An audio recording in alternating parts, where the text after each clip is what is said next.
the Dodgers and the Giants. Series is starting at this episode coming out the day of game one, the first game of the series. Gosh, I just feel like this last year has been remarkable with this rivalry. And it's I think baseball is better when this rivalry is firing all cylinders. I mean, I think we're biased that I would say this is the best rivalry in baseball, especially right now. And there's a it's just exciting to see these two teams really firing on all cylinders. What do you think? I feel like, I mean, again, we're talking, I'm a Giants fan and you're a Dodger fan. So I feel like we know what our answer is when we say, what's the best rivalry in baseball? But this has got to be it right now, right?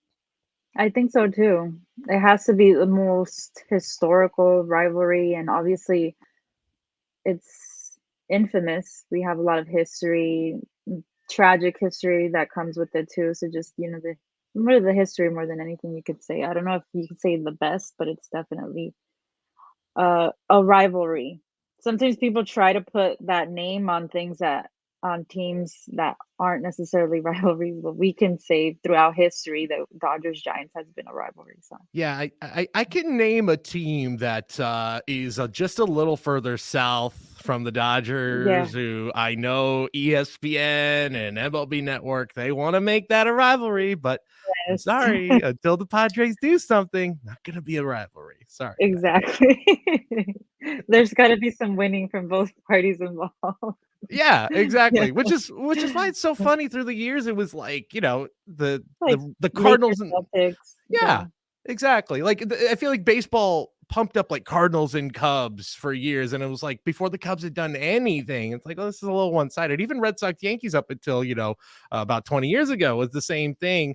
I guess you could say the same thing about the Giants and Dodgers till about 10 years ago, but hey, yeah. I'd say a little more even footing now. Um, and I guess that leads me to the next question. Do you think that this rivalry gets overlooked by a lot of fans as well? I know that's, again, kind of crazy to say, but I feel like last year there was a lot of fans who had to almost be reminded, especially with the Padres stuff going on, that this is the one. This is the classic rivalry that everyone, when it's on, it is as good as anything in baseball. Yeah, I think you mentioned it though that the media controls the narrative a lot. So, they try to push certain things, and as generations grow, maybe it'll turn into this supposed rivalry. But yeah, growing up it was always for me Giants Dodgers. So, Yeah, it's yeah. it is the one. Again, where I think the baseball world right now is kind of like revolving around New York with what the Mets and the Yankees are doing right now. But it's, I think, for the next couple days at least, everything will come back to LA. That'll be the center of the baseball universe for a little bit. As a Yeah, Dodger but fan, yeah. Oh yeah, go ahead. as a Dodger fan currently, I would say in the past since 2017 there is one team I hate more I than the think I Giants. I think I might know who that team is.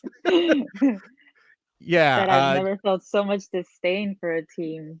yeah, I would say you're not alone in that. I think most Yeah. people tend to agree. Yeah, that was that team in Houston might have done some things that they weren't supposed to. So, yeah, that would definitely, I think. It's funny. We always talk about it too. How it's like it's crazy that team. I still don't think players on that team have not recovered here in the hobby. Where there's guys like, I think, like Kyle Tucker right now is like the hottest player on the planet, wasn't part of that 2017 debacle, and yet like his stuff I don't is different. understand, like, one of my things I don't understand is the love Jordan doesn't get during the season. Yeah, And yeah, he does something crazy in the postseason, and now everybody's buying him up, but people forget about him very easily too. yeah, He's one he of the hot young stars, yeah. absolutely, yeah, the quietest like 45 home run potential guy out there. It's weird, but yeah, I mean, he was that series he had in the ALCS last year was maybe one of the best offensive performances like we have ever seen in the playoffs. And yeah, I totally agree. Those guys, again, they're not Bregman, they're not Springer, they're not Altuve. They, as far as we know, had nothing to do with that stuff. But yeah, understandably so. The Astros not recovering in the eye of the public perception. So I did have one more thing I wanted to say with the Giants and the Dodgers, because it kind of feels, it has that feeling again of like we are on a collision course again. The Giants and Dodgers are like, if you look at all the numbers, I know the Mets have the best record, but all of the other things, the run differential and the pitching numbers and all that, like it's the Giants and the Dodgers again. Could you, as a fan, take another playoff series against those two teams? I was having a fun time, but at the same time, I was like, I don't think my heart could take this again. Yeah, that's I say every year too. That would be truly heartbreaking. So you're right. I get nervous about stuff like that to Yeah, lose a series like that. So you're right. I don't. I get very. I try to save my emotions for the closer we get. So especially since the last couple World Series that we lost and stuff. I've been very. I've been trying not to be so emotional with baseball, honestly, yeah, to exactly. save And myself. yeah, I feel you. There's certain things that happen in our lives that maybe make, put things in perspective. So Mhm. that helps, but it's, you still, especially with the bitter rivals, it's easy to get caught up in that moment. If they do indeed Exactly. meet in the playoffs again, which boy, it's, if an NLCS matchup would be great for baseball, not so much for the heart rate of Yeah. Northern and Southern California residents. But hey, Exactly.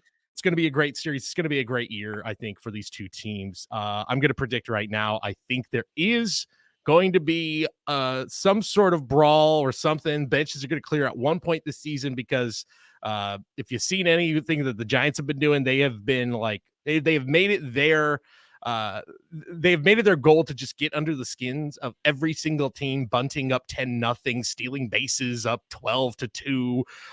So we saw it last year. Dave Roberts got pretty upset with Gabe Kapler not announcing the starting pitcher. I think it was like, I can't remember what game it was, but I think it was in the middle of July or something. And he announced starting pitcher maybe 2 hours before the game started. And Dave Roberts was not a fan. So only a matter of time, I think, till these teams go at it. Have you ever been to a Dodger game with Uh, Giants gear on? I have been to Dodger Stadium. I actually went, oh gosh, what year was it? Maybe 14. It was the day after Yasiel Puig basically fought the entire Arizona Diamondbacks team.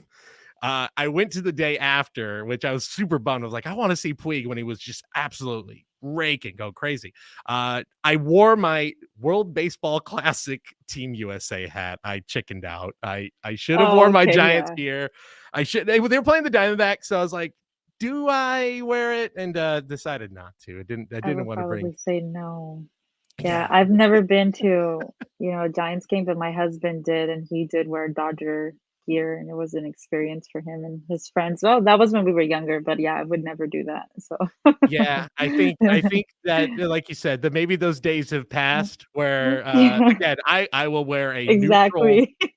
I'll wear the MLB logo. That's about Yeah. it. Just I'm just You're here. I just hope. neutral Yeah, in enemy territory. yeah. I just hope both teams have fun today. That's what I would Yeah. tell them. Yeah, probably a wise decision, but again, great. It's I should say this. This might be I might get some Giants fans upset with me when I say this. I really like Dodger Stadium. I like going to watch baseball games at Dodger Stadium. I think it's a great venue. I mean, if you can deal with the parking, like it's a great spot to watch a game. This is a weird thing, but I like that it's symmetrical, which you don't get in a lot of ballparks. So there you go. I think Dodger Stadium is a really nice spot to watch a baseball game. I appreciate that because I have the opposite sentiment sometimes. Just getting in there is so difficult. Yeah. So sometimes it detracts me from going, knowing that it's gonna take me an hour and a half to get out of that park. So, but same thing. I love Petco Park. I rather Oh, watch a Dodger game there. Oh, Petco is awesome. It's probably my favorite ballpark outside of now Oracle Park in San Francisco. Petco is an incredible place Mhm. to watch a baseball game. Anybody who hasn't been, like, have to go, must watch. So we just have the best baseball parks on the West Coast. That's what we just Yeah, decided. I think Yeah. so. I mean, there's a team across Bay from the Giants that we don't have Yeah, to talk maybe about. not. Hey, thanks for checking out this clip of Wax Packs and Warning Tracks, Mojobreak's baseball card podcast. If you want to check out the entire audio version, make sure to follow the link in the description below, or better yet, subscribe to the podcast. Search for Mojobreak Sports Card Show. That's Mojobreak Sports Card Show wherever you listen to podcasts. New episodes drop every Tuesday, and The Hype. New episodes of that drop on the same feed every Thursday. 2 for 1. Who doesn't love that? Get both podcasts, subscribe wherever you listen to them, and of course, make sure to subscribe to Mojobreak Media here on YouTube. Like the video. We've got more great content about trading cards, sports cards, the hobby, and much, much more.